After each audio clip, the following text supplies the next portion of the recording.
श्री स्वामी समर्थ. मित्रांनो, लक्ष्मी निवास या मालिकेच्या 14 फेब्रुवारीच्या भागात आपण पाहणार आहोत की जयंत आणि जान्हवी सगळ्यांना गिफ्ट घेऊन आलेले असतात आणि ते दिलेले असतात. वीणा ते गिफ्ट घेऊन आतमध्ये येते. ती पिशव्या उघडून बघते तेव्हा संतोष आणि वीणांना खूप छान कपडे दिलेले असतात. वीणा म्हणते किती सुंदर साडी दिली आहे आणि तुमचे कपडे पण बघा ना किती छान आहेत. तर संतोष नाव ठेवत असतो. संतोषचा हिशोब चालूच असतो. तो तिला म्हणतो, काय ग, काय छान कपडे आहेत. अगं जान्हवी, आता तो खूप श्रीमंत आहे आणि जरा भारी कपडे दिले असते तर काय कमी झालं नसतं. तेव्हा वीणा म्हणते, अहो त्या भारीच कपड्यापेक्षा आपली जानू सुखात आहे ते तरी बघा ना. वीणा पुढे म्हणते, याची सवय ना कधीच बदलणार नाही, तरी स्वतःची बहीण आहे. वीणा पुन्हा आवरावर करायला लागते. तर इकडे जान्हवी भावनाच्या रूममध्ये येते. ती भावनाला भेटते. आनंदी भी भेटते. भावना जानू दोघेही रडत असतात. त्या दोघींच्या डोळ्यात पाणी आलेलं असतं. आनंदी विचारते, मावशी काय झालं रडायला. जानू म्हणते, रडत नाही ग, अगं एवढ्या दिवसांनी मी भेटतोय ना म्हणून डोळ्यात पाणी आलं. जानू भावनाला म्हणते, ताई मी तुला खूप मिस केलं. भावना म्हणते, माझी पण तीच अवस्था होती ग, मी पण तुला खूप मिस केलं. ही रूम आहे ना तुझ्याशिवाय पूर्ण रिकामी वाटत होती. जानू म्हणते, हो माहिती आहे, तुला जर रिकामी रूम वाटत होती तर तुला माझी आठवण येत होती तर एक तरी फोन केलास का ग. तू मला फोन करायचाच होतास ना. मला किती आठवण येत होती. तेव्हा भावना म्हणते, जानू अगं प्रत्येक वेळेस जर आठवण आली आणि तुला फोन करत राहिलो तर तुझा संसार कसा नीट होणार ग. अगं तुमचं आता लग्न झालं, तुम्ही एकमेकांना ओळखलं पाहिजे, एकमेकांना जाणून घेतलं पाहिजे, वेळ दिलं पाहिजे आणि तुम्हाला डिस्टर्ब करायला नको ना, त्यासाठीच मी फोन नाही केला. भावना विचारते, जानू तुझं कसं चालू आहे. तिथे जानू म्हणते, तिथे खूप छान चालू आहे ग. अगं जयंत मला काहीच काम करू देत नाही, खूप प्रेम करतो माझ्यावरती, मला कशाचाही कमी पडू देत नाही, खूप चांगलं आहे. जयंत भावना म्हणते, जानू तू अशी सुखात राहा बस, मला बाकी काय हवंय. त्या दोघी पुन्हा एकमेकींना मिठी मारतात. तर त्यानंतर थोड्या वेळाने जानू जयंतला घरभर शोधत असते आणि जयंत घराबाहेर येऊन थांबलेला असतो. जानू त्याच्याकडे येते आणि त्याला विचारते, जयंत अरे तू इथे काय करतोस, चल ना आतमध्ये. जयंत विचारतो, जानू खुश आहेस ना तू आता घरी आल्यावरती. जानू म्हणते, मी खूप खुश आहे. जयंत म्हणतो, तुला काहीच कमी पडत नाही ना, तुला काही वाटलं ना तर मला सांग, मी आहे. हा जयंत म्हणतो, हो मी नीट आहे, जा तू आतमध्ये. जानू आत जात असते. ती मागे वळते आणि जयंतला म्हणते, जयंत पूजा झाल्या नको निघायला. मला काय वाटतं ना, आज आनंदीवरती ट्रीटमेंट पण होणार आहे आणि त्यामुळे भावनाताई सोबत कोणीतरी हवं ना, मी जरा 2-4 दिवस थांबते ना आणि त्यानंतर येते. जयंत म्हणतो, जानू तुला कळत नाही का ग, इथे आहेत ना सगळेजण, भावनाताई सोबत आहे ना. भावनाताई सोबत घरातले बाकीचे आहेत ना, आई बाबा दादा वहिनी पण एवढे सगळेजण आहेत. मग त्याचा काय अर्थ आहे का, तू माझ्यासोबत आली तर काय बिघडणार आहेस का. कसं आहे ना जानू, मला तुझी सवय झाली आहे म्हणून तुला बोलतोय आणि तुला यायचं नसेल तर नको येऊस. मग जानू म्हणते, जयंत असं नको बोलूस तू, मी येईन तुझ्यासोबत, पूजा झाली की मी येते तुझ्यासोबत.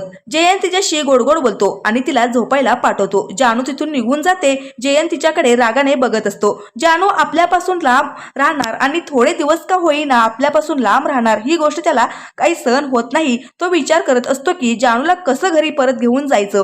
जयंत विचार करत राहतो, काहीतरी केलं पाहिजे जेणेकरून जानू माझ्यासोबत लगेच परत येईल. तो विचार करत बाहेर थांबतो. तर इकडे लक्ष्मी निवास दोघेही रूम मध्ये बोलत असतात. जानू जयंत दोघेही आलेत आणि जयंत आपल्या जानूची किती काळजी घेतोय. दोघं सुखात वाटतात आणि हे बघून आपल्याला आनंद होतोय याबद्दल बोलत असतात आणि जानू तिथे येते. ते दोघे जानूला म्हणतात, जानू अगं आम्हाला तुझी खूप आठवण येत होती, सारखं वाटायचं की तुला फोन करावं पण तुला कुठे डिस्टर्ब करायचं म्हणून आम्ही तुला फोन नाही केला.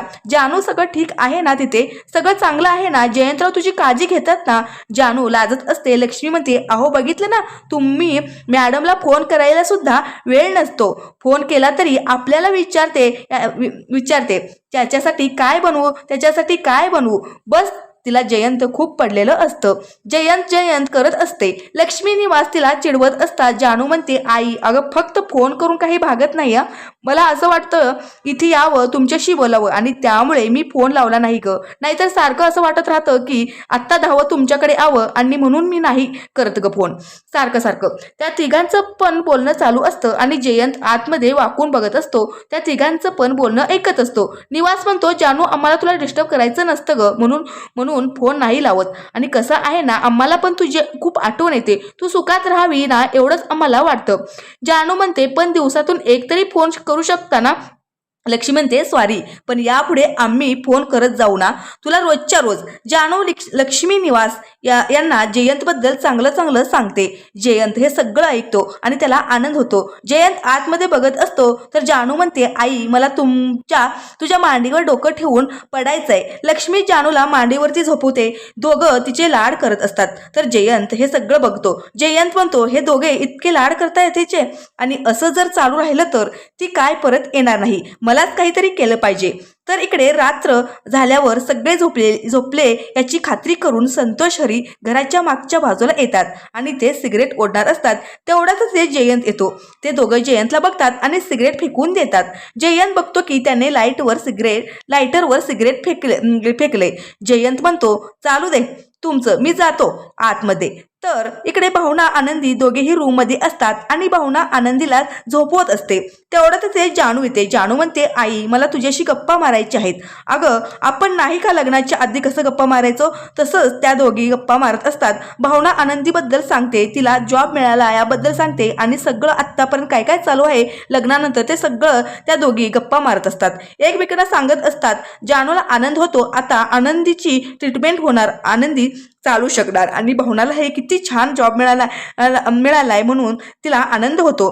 तर जयंत जानूवरती वाश ठेवून असतो. ती रात्रभर कुठे जाते, कुणाशी काय बोलते हे सगळं तो लांबून ऐकत असतो आणि बघत असतो. तर दुसऱ्या दिवशी सकाळी विना लक्ष्मी सकाळी लवकर उठतात आणि घर आवरतात. घर ते सजवतात आणि पूजेची तयारी सुद्धा करतात. विना सिंचनाला टोमणा देते असते.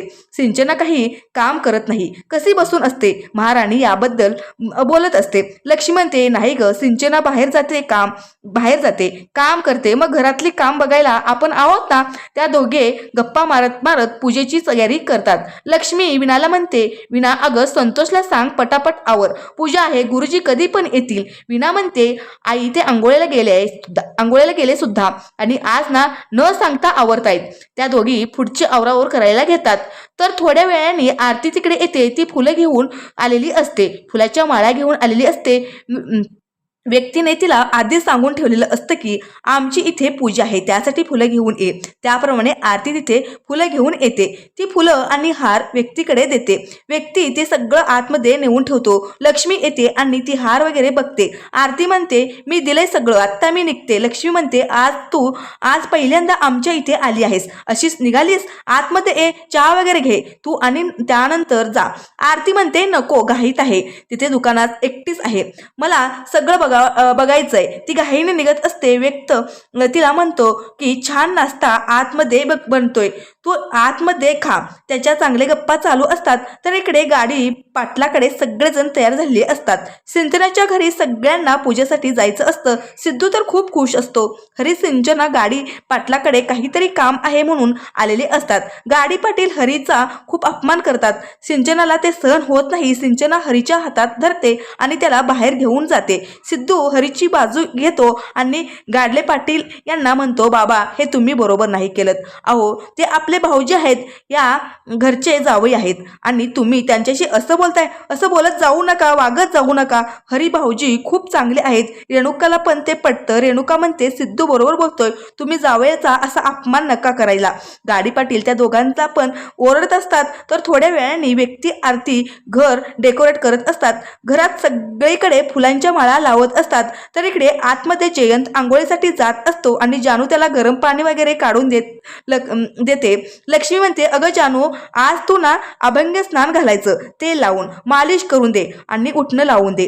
आजची तशी रीत असते, म्हणून बाळा जा आणि त्यांना आंघोळ घालू दे. जयंत विचारतो, असं का करायचं. लक्ष्मी आंघोळचं कारण सांगते आणि यामध्ये हेल्थ बेनिफिट किती आहे हे सगळं सांगते.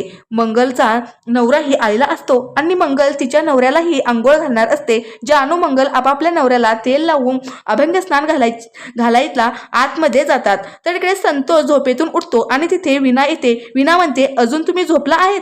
अहो मी मगाशी बाहेर सांगितलं की तुम्ही आवरून तयार झालात, आवरा पटापटा, पूजा आहे आज आपल्या घरी. बाहेर बघा सगळ्यांची आंघोळी झाली आहेत, सगळे रेडी आहेत, तयार झाली आहेत, तुम्ही अजून झोपतच आहेत. नाही, संतोष म्हणतो मला काम करायचंय ग. अगं मला काय पूजेला बसायचंय का, मी काय लवकर उठणार नाही. त्या दोघांचं त्यावरून वाद चालू असतात. तर थोड्या वेळाने तेल वगैरे लावून झाल्यावरती जानू जयंतला आंघोळ घालून देते. ते दोघेही एकमेकाकडे प्रेमाने बघत असतात. तर इकडे व्यक्ती आतमध्ये सगळे काम करून नाश्ता करायला बसतो आणि तेवढाच तिथे संतोष येतो. व्यक्ती पहिला घास तोंडात टाकणार तेवढाच तिथे संतोष येतो. संतोष त्याला टोमणा मारतो आणि त्याला म्हणतो काय खात बसलायस, उठ काम कर जा. संतोष व्यक्तीला खूप घालून पाडून बोलतो. हे सगळं आरती बघत असते. आरतीलाही अजिबात आवडत नाही. त्याच्याच घरामध्ये त्याला किंमत नाही हे तिलाही कळून चुकतं. तर विना संतोषला थांबवते. ती संतोषला म्हणते अहो असं काय बोलताय, तुम्ही सकाळपासून काम करतायत, आता कुठे तो खायला बसलाय, तुम्ही त्याला असं खोकत बोलताय, असं करता तुम्हाला सहन होत नाही का त्यांनी खाताना. संतोष म्हणतो काय काम करतो, एवढीशी पैसे आणतो कमवून आणि इथे खायला एवढं लागतं त्याला, ते दिसत नाही तुम्हाला. तेव्हा संतोष खूप त्याच्याबद्दल बोलत असतो आणि विना व्यक्तीची बाजू घेत असते. तर थोड्या वेळाने विना आरतीकडे येते. आरती तिला विचारते ते भाऊ आहेत ना दोघं, भाऊ आहेत ना ते दोघं, मग हे असं का वागतात. विना सांगते की हो भाऊ आहेत, पण व्यक्ती आमच्या घरातला नाहीये, तो अनाथ आहे. आमच्या आई बाबांनी त्याला दत्त घेतले, पण आमच्या घरात त्याला कधीही अशी परक्यासारखी वागणूक मिळत नाही, तो आमच्या घरातलाच एक आहे. आरतीला हे ऐकून धक्का बसतो. तर थोड्या वेळाने पूजा होते, आरती होते आणि सगळेजण आरती घेतात. लक्ष्मी सगळ्यांना प्रसाद देते. सगळे प्रसाद खातात आणि देवाच्या पाया पडतात. जानू जयंत एकमेकासाठी देवाकडे प्रार्थना करतात. तर मित्रांनो अशा प्रकारे आता जयंतने लक्ष्मी निवास घरामध्ये आल्यानंतरही जान्हवीला एक क्षण सुद्धा मोकळं सोडत नसतो, तिच्यावर नेहमी वास ठेवत असतो. तर आता या सगळ्यातून जान्हवी कशा प्रकारे बाहेर पडणार आणि जयंतचं खरं रूप जेव्हा तिला समजेल त्यावेळी तिच्या पायाखालची जमीन सरकणार आणि जयंतचं हे प्रेम नसून राक्षसी वृत्ती आहे आणि हे तिला लक्षात येईल.